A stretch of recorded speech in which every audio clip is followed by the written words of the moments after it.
Ian was not calling in, was he? He is, yep, he's on. I He's got on? it. Okay, perfect. And we're on too, so. All right. Go. It's August 18th, 6 o'clock. I'll call this meeting to order. Stand for the pledge. I pledge Allegiance to the flag of the United States of America and to the republic for which it stands, one nation, under God, indivisible, with liberty and justice for all. Alicia, can you do a roll call? Yes, Steve Degelau. Here. Corey Miller. Here. Ian McDonald. Here.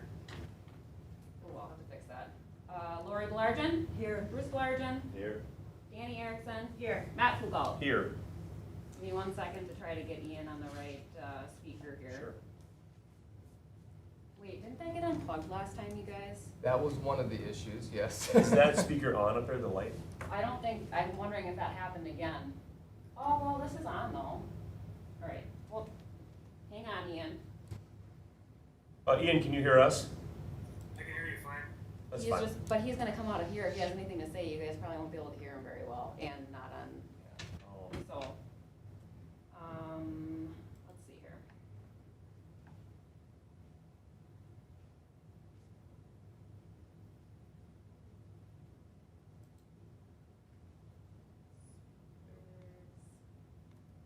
Well, that should be, Should it be the other one? The Epson? oh, that. Okay, Ian, can you say something real quick? Something. Nice. Well done, all right. Sorry about that. We're Nope, perfect. District mission, core values, protocol reminders are all listed on the agenda. Take a moment to review, please. And when someone is ready, I'll take a motion to approve the agenda. A motion by Lori. Is there a second? Mike said. Second by Bruce. Any discussion? Hearing no discussion, all in favor? Aye. Any opposed? Motion passes. Public comment. I didn't receive any requests. Dr. Grambo? I did not. Anybody in the audience want to give public comment? No? Item number 1, reports. First one There you is go. a listening session summary, so that's not me. Oh, sorry. Listening session summary. go. You guys want to take it? So we, three of us were present. So Brad, what's Brad? Bradford Lee. Bradford Lee, okay. Brad. So he was here and he discussed some concerns he had about snacks and the policy that we have. Well, from a position on the wellness committee, he's the Right. only non-staff Community community member on the committee. Right. So that was it. I know that Dr. Grambo, you talked to him and there might be more conversation. Yeah, he has some very good insight Okay. into some policy things that we might want to look at and certainly some adjustments that we could consider. Okay. Yeah, and he gave us a nice document, well reviewed and highlighted, policy 8510, all about wellness and how there's some specific areas that he's fairly confident we are not aligning with, and some obvious steps we can take to review and get in alignment with, specifically around unhealthy snacks and food being available to students throughout the school day, and kind of doing a review or audit of that and discussing how it can obviously affect school performance and so forth. So next steps, you have information and Yeah, so we will be reconvening the wellness committee. And if you remember, we presented the wellness committee a couple months ago, I guess already, and that was very focused on staff wellness. And we're gonna make sure that we have the student wellness side ramped up a bit and have some of those conversations. Like one of the things that the policy states is it's very definitive on the use of using non-healthy snacks, candy, and so forth. So we just want to make sure that we have some practical guidelines around there so people understand what makes the most sense in the classroom. Yeah, and I think to be fair, he made a recommendation, A, that we review the policy, and B, just review with Rochelle Lindquist, who chairs the wellness committee, to maybe have more community or parental participation to bring that perspective. I think it's a good point. sounds good. All right, well, we'll look for some follow-up from staff. Sounds good. All right, Item B, superintendent update. Now it's All right, now it's me, yep. So the first one is just the invoice. This is the scheduled invoice. We are getting, kind of winding things down, and only a few of these coming. We had the tour of the PAC. Even since then, they're making great progress. Everything is on track, and this is just a bill to cover the scheduled expenses for that. The next one, just stop me if you need to stop me, otherwise I'll keep on going. The next one was policy 5461. You might remember at the last meeting, this is a little bit of who's on first. We had it on the agenda, but we weren't quite sure who was going to talk about it, so we looked at what that was all about. So I am going to speak about it a little bit as an opportunity for essentially to annually reaffirm this policy, but then recommending a slight shift in the way we report out on this. So what this policy is all about is, what do we do if there's a student or students who are at risk of not graduating? So at risk is a very general term. You hear the student is at risk. This means at risk of not graduating. And the policy spells out things we would look at. So being deficient in credits, not having proficiency in the core academic areas, truancy, a couple different things. And we have programs in place to address all of those. This policy is to say, okay, make sure you have these programs in place. We think it makes more sense to shift this to a spring conversation when we're starting to talk about graduation. It doesn't make a lot of sense right now to be talking about kids that are at risk of not graduating when, first of all, we had 100% graduation, which is fantastic. It'd be probably more meaningful when we're looking at all that information and you would be receiving questions potentially from the public about our graduation procedures and requirements. So having said all that, this is not just for high school. There's at-risk indicators that can happen earlier too, especially when we're talking about truancy and so forth. But we do have programs in place, a lot of support from the village and municipalities with truancy as well. So that's what that's all about, but we will bring it back in the spring for a more detailed report with some statistics if we have numbers of students that are in the various programs that we have in place to support them. Great. All right. The next one is a student enrollment update. And not just an update, but also wanted to share this new document that we plan on using. Hopefully it's user-friendly from your perspective. So we put this together so we can have a more regular look at attendance and look at some trends. So what you see here is the district broken down into our 3 levels: elementary school, middle school, and high school. And then starting enrollment. I'm going to talk a little bit about what I mean by starting enrollment, and then the changes that happen from that point forward. So if we look in what is up there, row 5, it says students as of May 2025. The reason we select that date, we do open enrollment determination May of 2025. So we have a really good count at that point. Like, okay, we know what we have in our school. We know the students that are here. It gives us a pretty definitive point. Also, at that point, you're not going to see a lot. It will happen, but you're not going to see a lot of changes from that point to the end of the school year when you're already in May.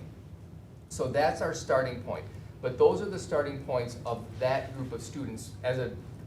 For an example, first grade, we were actually counting those as kindergartners last year and then rolling them up to first grade. So then the next row down, row 6, those are the current students enrolled. Each school and the office staff, they do a really nice job of tracking attendance, or not attendance, enrollment. That indicates the adds and subtracts that we have from May of 2025 to the current date.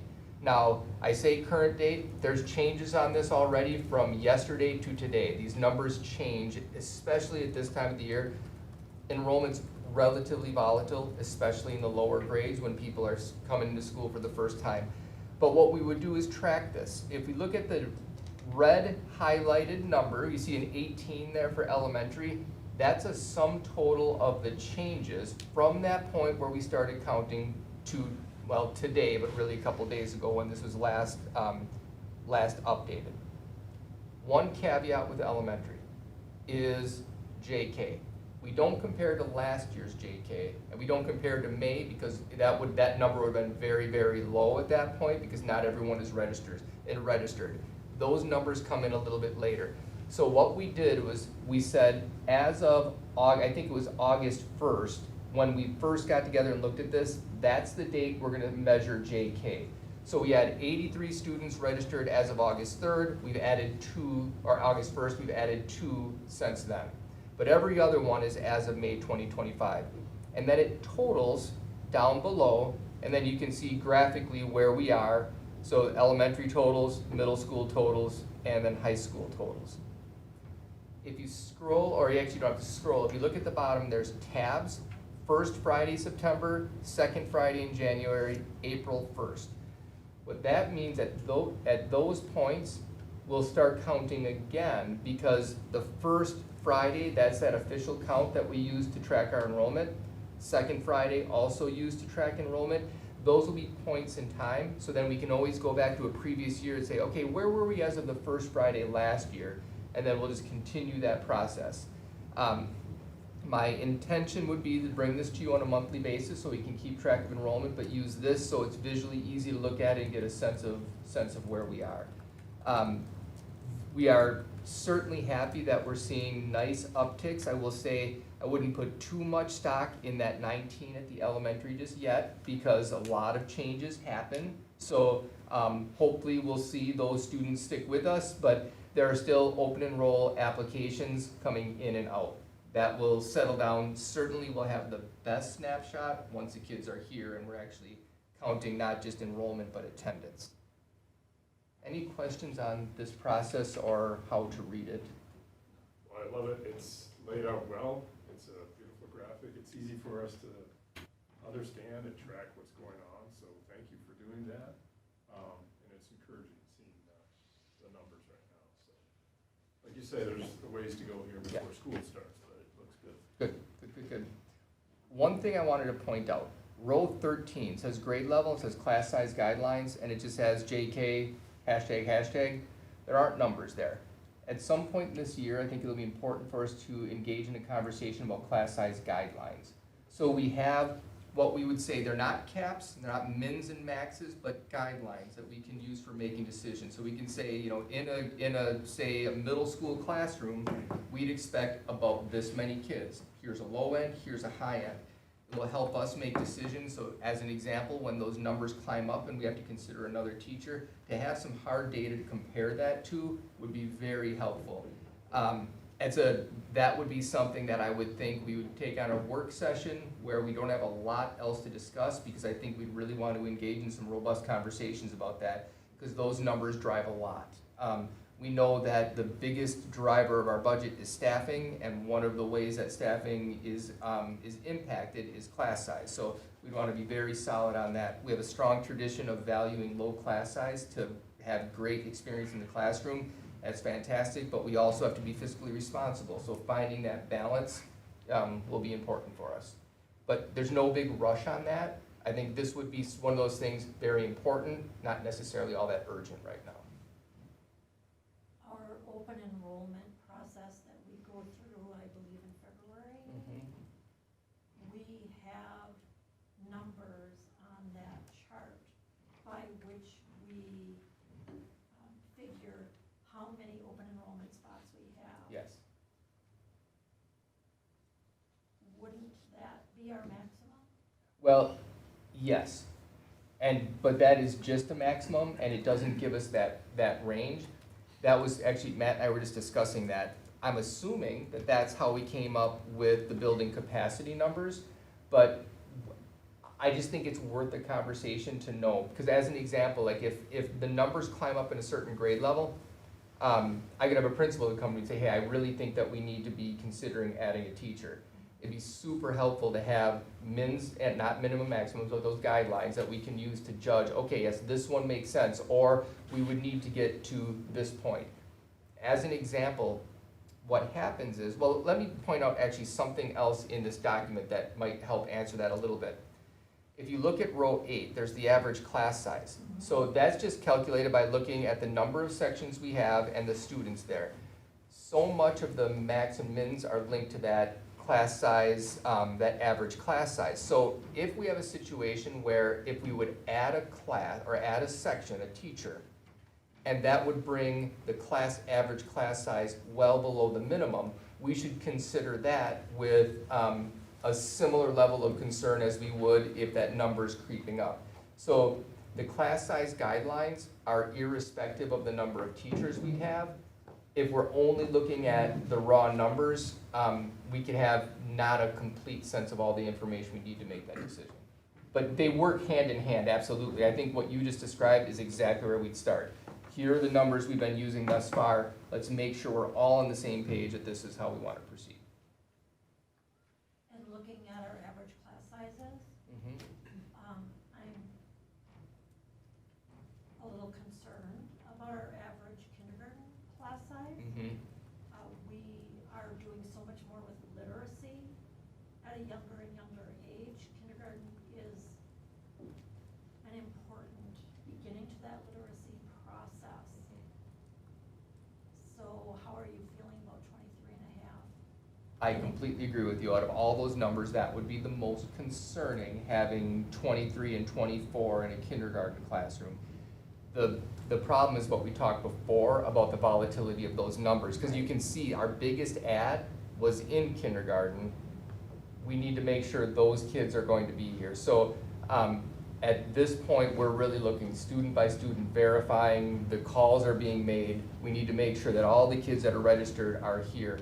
Unfortunately, it's difficult to add a teacher at this time, and that's a tough decision. I was in that role once as a teacher, not that you need stories of my history, but you're about to get one. So I was a 5th grade teacher, and we added a bunch of kids kind of last minute. My principal came to me and said, well, we're gonna add a section, and so that's good news. Your class size is going, this is on a Friday. Kids had already started. I already had my class of probably 29 or 30 kids in my class. That's the good news. Bad news is it happens Monday. So I had to get my classroom all moved over to another room over the weekend. So yeah, it's not fun to make the decision late, but we have to make sure we make the right decision. It would be not a great situation if we added a section and then found out that like 6 of those 11 kids aren't going to be here.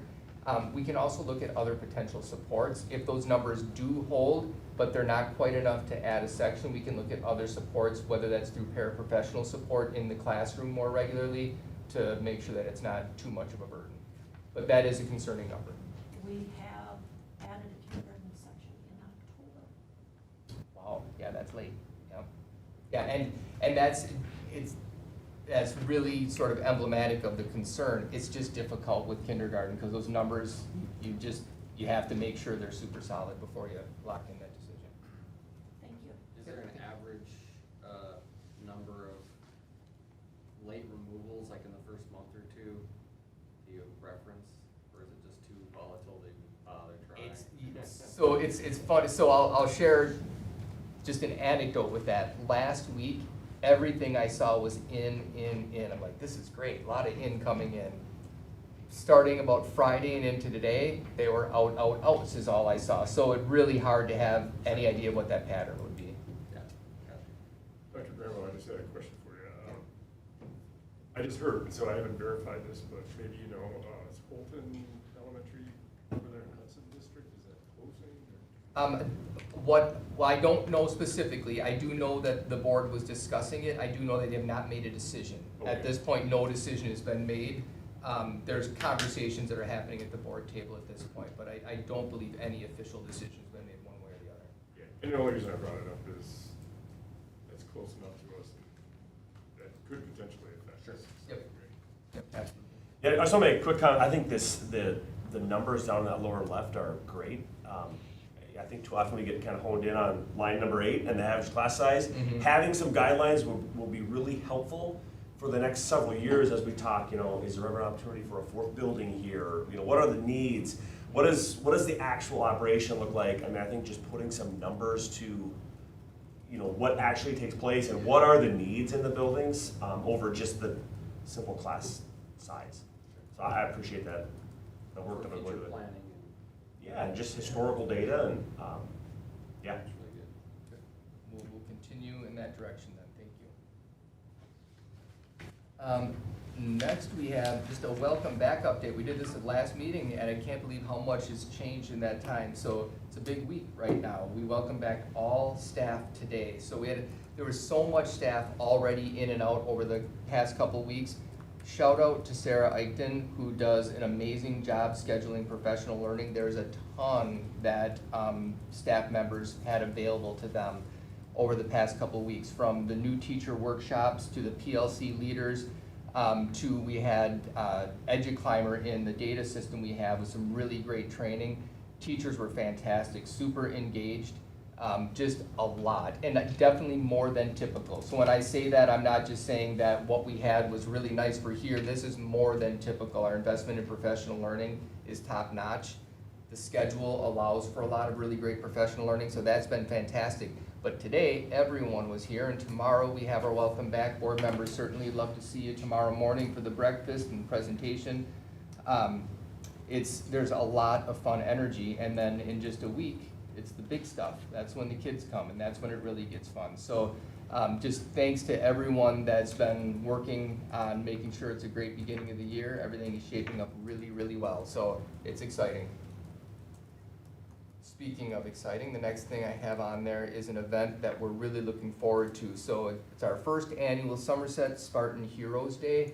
That will be held on Patriot Day, 9/11. You are certainly all invited. It's a day where we honor and give thanks to our emergency service providers in the community. And we've had great partnerships already, and commitment from St. Croix County Sheriff will be in attendance for sure, and our Village Police Department and Village Fire and Rescue as well. And they're all invited. Certainly it's a big important day for them as well, so I'm incredibly thankful that they're carving time out of their day to join us in our celebration for them. We're gonna keep it very simple, but when I say simple, it's a lot of logistics, because we're gonna get all 1,500 kids out at the football stadium. And then we'll have all the staff out there as well. Relatively simple, we'll have the show choir. They will be singing the national anthem. We'll certainly have the Pledge of Allegiance. We'll be offering a token of our appreciation for the members that are present. And I think it'll be a fun and meaningful event. It's a tough day in our nation's history, so to recognize it, but also to make sure that we recognize it from a perspective of gratitude is important, and we're excited about it. Super thankful to our behavior team. So Shannon Prochnow, Amanda Whipke, and Lindsay Thomas will be helping out, facilitating some of the work that happens at the school level to make sure we get all the kids out there. We want to make it relatively quick because we know, again, it's a busy day for all the folks that we're inviting, but we'd love to see you there as well. Open to the public at all? Probably not open to the public, only because of seating. We can't even fit all of our kids. We're gonna have JK in kindergarten, we'll have to sit on the track, because we won't have all that room, but, yeah, so we wouldn't be able to have it be an open invite. Yep. What time again? That'll be at 9 o'clock. I have a question. How did this come about? I really like the idea of it. It was something that I had seen in a different district, and I just brought up the idea and people grabbed onto it right away. So there's a lot of support and appreciation for it. Well, with thank this you. step. Yeah, thanks for doing that. We're excited about it. Full disclosure, I completely stole it from an elementary principal that I used to work with that did it at an elementary school, and it was just a great event, and I thought, wouldn't it be great to see it district-wide? All right, what do I have on there next? We have some financial reports that I never really speak about, but they're there for you. So we have our cash flow. Actually, I will take this opportunity to talk about cash flow a little bit because we have our budget hearing and annual meeting coming up. So cash flow is that's just like we think about our household budget. We take money in sometimes, we put money out sometimes, but a school district is very different, that the money coming in doesn't come in smoothly. It's not like you get your paycheck every other week. It comes in big chunks a couple times throughout the year. So we have to position ourselves where we have enough fund balance, where we don't have to go into what's called short-term borrowing, which means we're borrowing money, paying interest on that money to pay bills in those times when cash flow is low. We don't have that. We haven't had that here for years. There's been very good fiscal management here that's prevented us from going into that situation, but something we want to keep an eye on. Having said that, I know I talked to everyone today. We will have that special board meeting on Thursday of this week for consideration and approval of the preliminary budget. So for anyone that happens to be listening out there, we're not talking about approving the budget. The preliminary budget is our best estimate based on the best available information, and it's what will be presented at the budget hearing in the annual meeting. And that's the opportunity for the electorate to come on in and engage in that process as well. But it's not until October that as a board, you will be authorizing the official budget when we have all of the information set. So we'll have that then posted, that preliminary budget that we will discuss, and ultimately you'll decide and then approve a preliminary budget. That will then be posted publicly, be in the newspaper for 2 weeks for people to see, and then they can come on into the annual meeting and budget hearing on September 8th. But that will be the single topic on that agenda for Thursday. I know you said that was at 4:30, is that, can we not do 5:30? Sorry. Yeah, 4:30 was to accommodate schedules of board members, so we have, I think that's about as late as we can go for Matt's schedule. Yeah. You can call in virtual. Well, I'll be out there, but. It should be a 3-minute meeting, potentially, as long as we have the information to review Yeah, I at a want- time. Right? Yeah, so we want to get you, we'll get you the information by, at the latest end of workday Wednesday. I will be available for questions from that point forward up until the meeting if you have questions. And then, I don't want to promise a short meeting because I also want to make sure that you have an opportunity to discuss the budget. I can tell you that essentially it's going, so you know how that budget will be created. You've seen a preliminary budget in the past, last spring. That budget, I'm not completely certain what the assumptions were, but what we're going to do, or when I say we, it's really Rod is doing all the hard work. He will be applying a 3% inflationary increase to those line items that are affected by inflation, and everything else, for the most part, unless there's a need for an adjustment, will be the same. This is not a year where the budget you're seeing now will be significantly different from what you've seen in the past. It'll be very, very consistent. I have mentioned that in the next budget cycle, I would recommend that we make some changes in the way we account for compensation and make sure that that's not an afterthought and we build the budget around that. But this isn't a good time to do that because we're right up against the statutory timelines. We just don't have a lot of time to make any of those big structural changes. Do we know what we're getting from the state? We have our estimates. Government No, we have our estimates. There's certainly some good news from the state. And there's also, during that annual meeting, what I will be doing is I'll be presenting a historical view of where we are financially as a school district. And there's a lot of good news in there. The overall value of our community, the equalized valuation, is climbing significantly. There's been a lot of development, which is great because that spreads that tax burden over a larger base and then brings that mill rate down. We're at historically low mill rate as a district. It's been going down steadily for quite a few years, so a lot of good news in there. But there's also challenges, right? There's continued challenges with state funding for schools. And it's not, people will sometimes call it a broken system. The system is doing what it's designed to do. We can agree or disagree with that design, but it's doing really what it's designed to do. Provides benefit for some districts, challenges for others. We're kind of in the middle. But there's some good news there, but some challenges that we will have to face. Okay, so look for it Wednesday night and, Yeah, ask questions, and then is 4:30 work, or No, that's, we'll make it work? Okay, everybody else is good with that? Okay. Anything else? That's all I have for those. do they send out the deltas too? Like I said, it's just the budget for this year. Yes. You get to see last year and this year, Yes, correct? yeah, you will, Thank you. yep. And that's the form it'll be published in too, so what you will ultimately approve is the form that would go in the paper, yep, and you'll have the deltas in there. All right, next item on the agenda is number 3. Yep, form. The numbers got kind of. Oh yeah, the numbers are up. Number 4, Yeah. items for approval. We saw all of these with the exception of B. This memo has been added since. We discussed it, but it wasn't on our work session agenda. So want to make sure everybody's got a chance to look at it. And if there's no questions about any of this, I'll take a motion to approve any or all of these.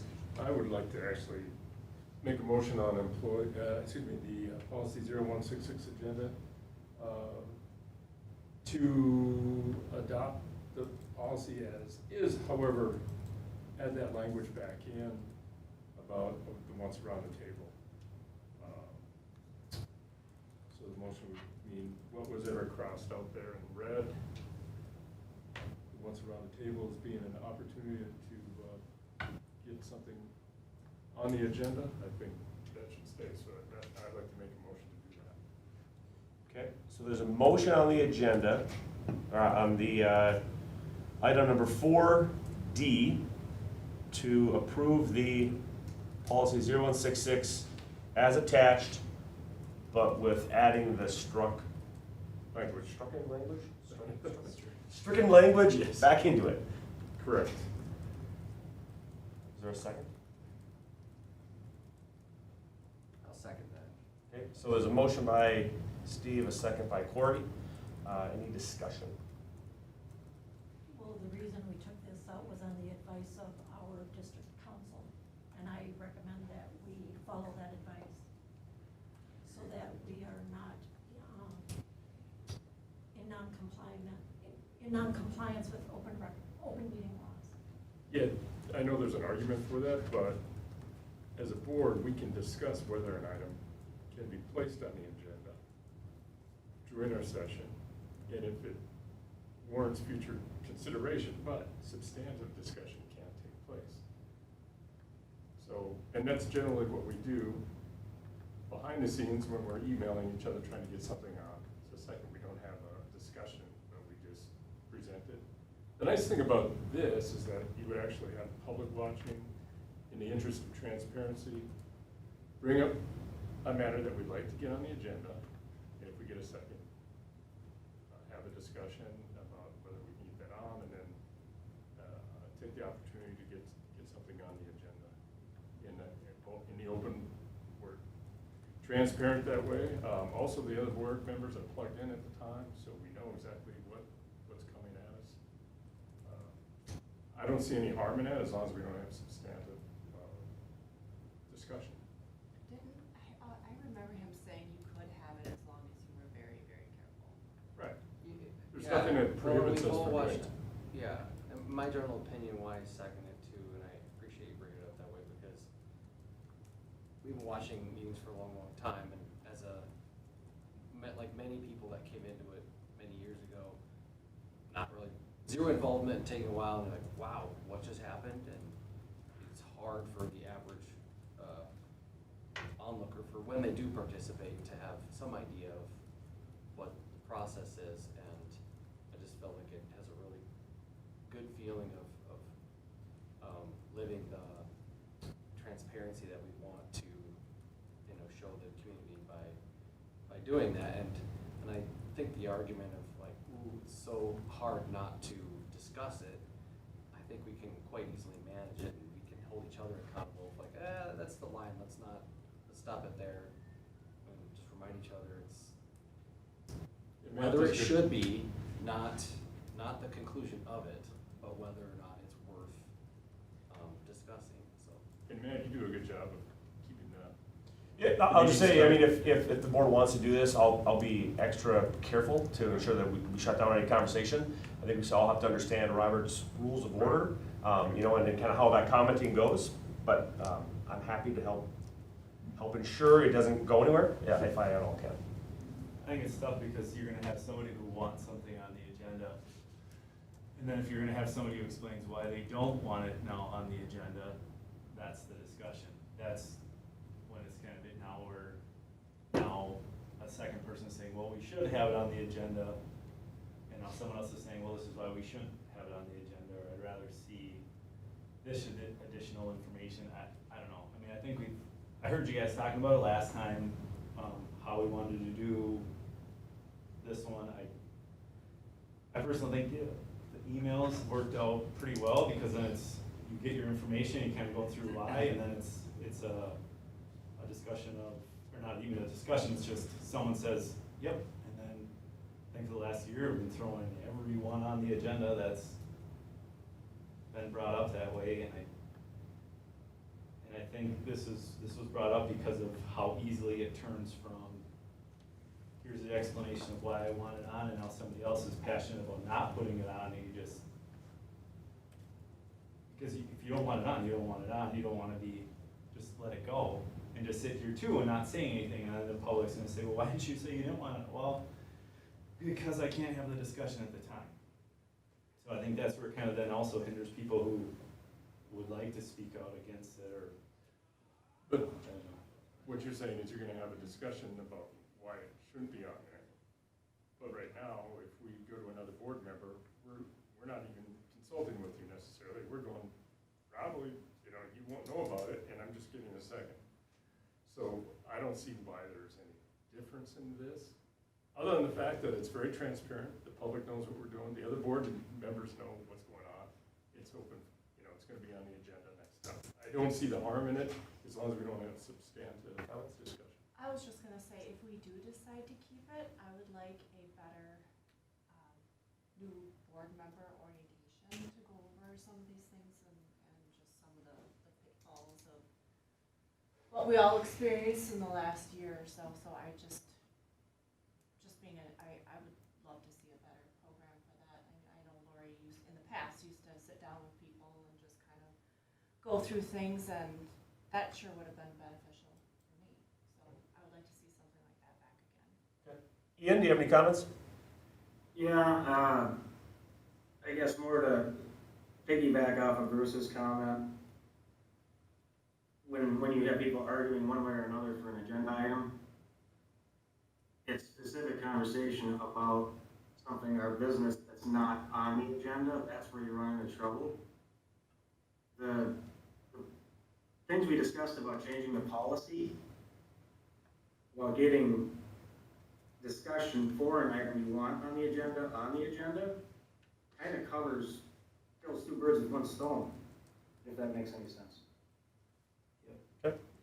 All right, so everyone's had a chance to make a comment on that. There's a motion and a second on the table. We'll do roll call vote. So this motion, a yes would be to remove the struck out language and just readopt the policy as a whole. Before we go to vote, Dr. Grambo, is there any advice or recommendation that you'd like to make? The only thing I would say is, if you go in that direction and include that language, just like we have a statement of before public comment, could draft something that sort of reaffirms what the expectations, so people understand if people are silent, here's the reason they're silent. Because there really wouldn't be a difference between getting a second here and getting a second there, other than the fact that people don't see it. So if we have some affirmative statement ahead of time, during this process, board members have this opportunity, so the public understands, other board members won't be weighing in. The only process to see if there's a second, and then it can be considered.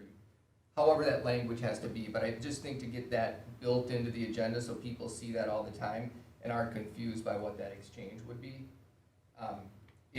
The legal advice I totally understand, and agree that it's problematic, and it could go in a way we don't want to. So everyone will just have to be extra careful that it doesn't go down that road. Okay, thank you. Okay, so everybody understands the motion and what your yes or no vote results in? All right, we'll start with Steve. Yes. Corey? Yes. Ian? No. Lori? No. Bruce? No. Danny? No. Myself, yes.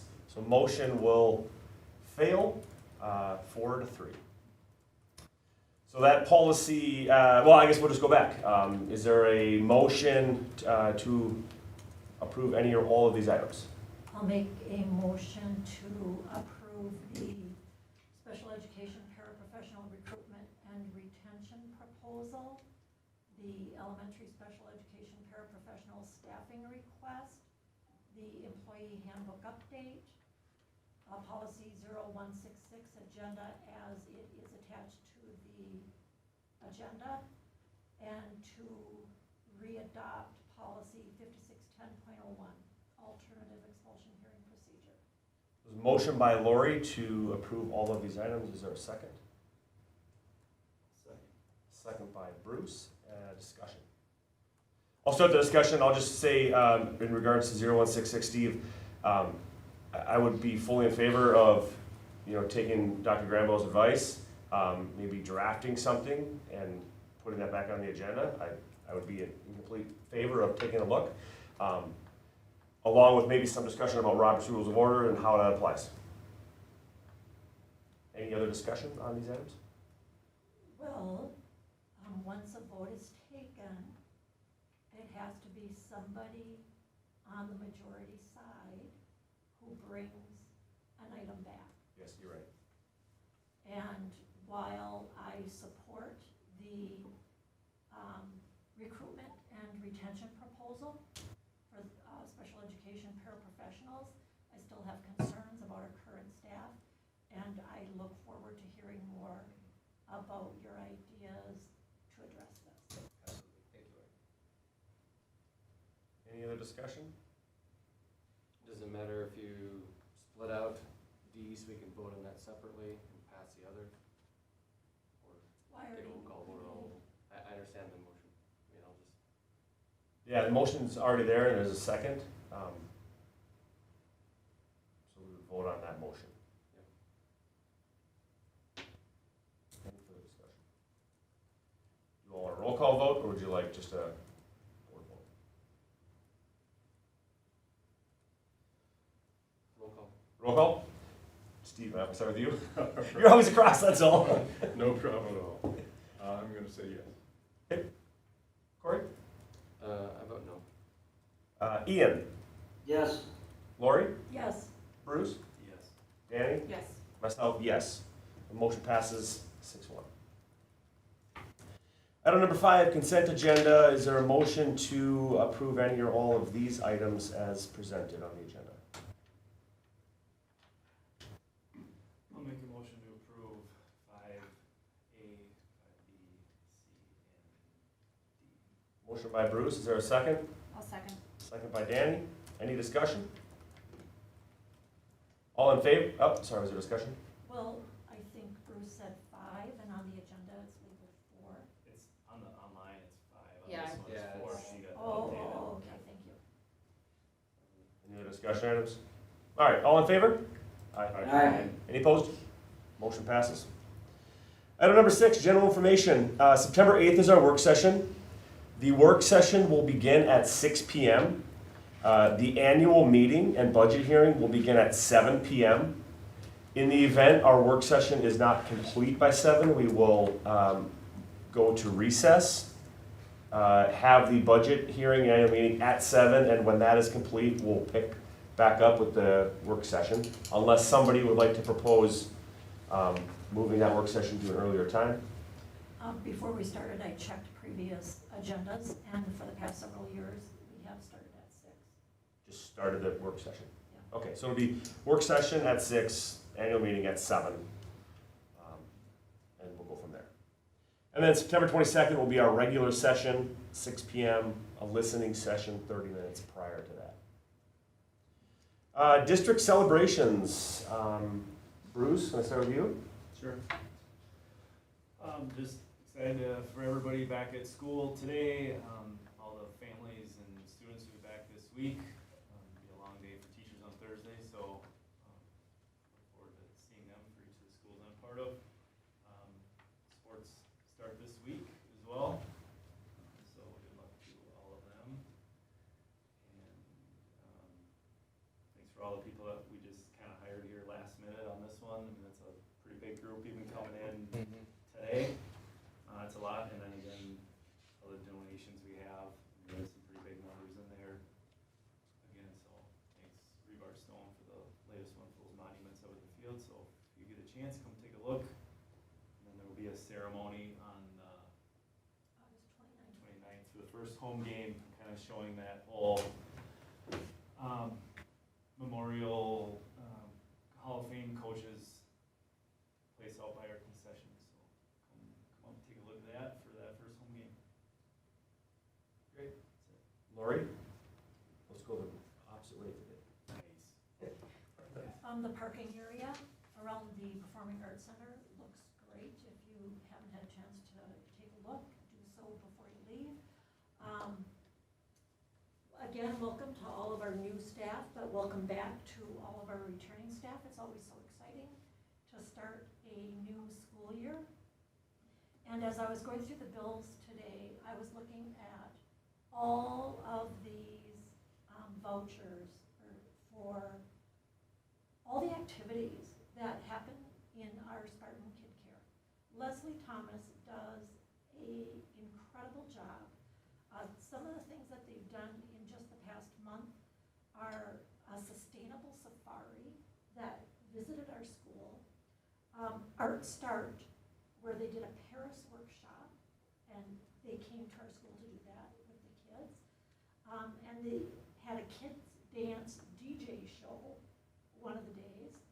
They went to the Tamarack Nature Center.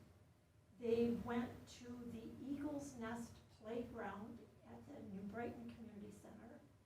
They went to the Wakanda Water Park in Menominee, and they went to the Sidekicks Theater production of Return to Oz. I just think we have a fabulous program, and thanks so much for all the people who work in it. You're doing fabulous work with our kids. Thank you. Corey? I think the scoop has been really helpful just to get back into things after a while, summer and everything, and like the details of doing the annual update opposed to don't re-enroll your kids. Just simple things like that just to minimize rework and stuff. It just shows that our staff's really on it, and welcome to all the new staff. Very excited to meet everybody. Nice job, Alicia. Steve? Yeah, excited about the newly unveiled Somerset Spartan Heroes Day. I think that's going to be a very positive, exciting thing for our students, faculty, everybody to come together and celebrate something that's really important. And the other thing is, Dr. Granbaugh, thank you for your positive leadership. You can just tell there's a really good vibe. We're starting off really well, so thank you. Thank you. Ian? It's been pretty well covered, but I'll welcome everybody back and wish everybody a great year. Dan? Thank you for the donations. It's really helpful. I'll just finish up. I'll just say thank you to all of those non-certified staff that have worked tirelessly all summer. There's a lot of work from custodians to all the building maintenance and everyone making this office function. We welcome back all the teachers. They really make our year go, but there's a whole bunch of other people that just deserve a thank you. So thanks to all of them. That's all I have. Take a motion to adjourn. Motion to adjourn. Motion by Corey. Is there a second? Second. Second by Steve. Any discussion? All in favor? Aye. Any opposed? Motion adjourned 6:48.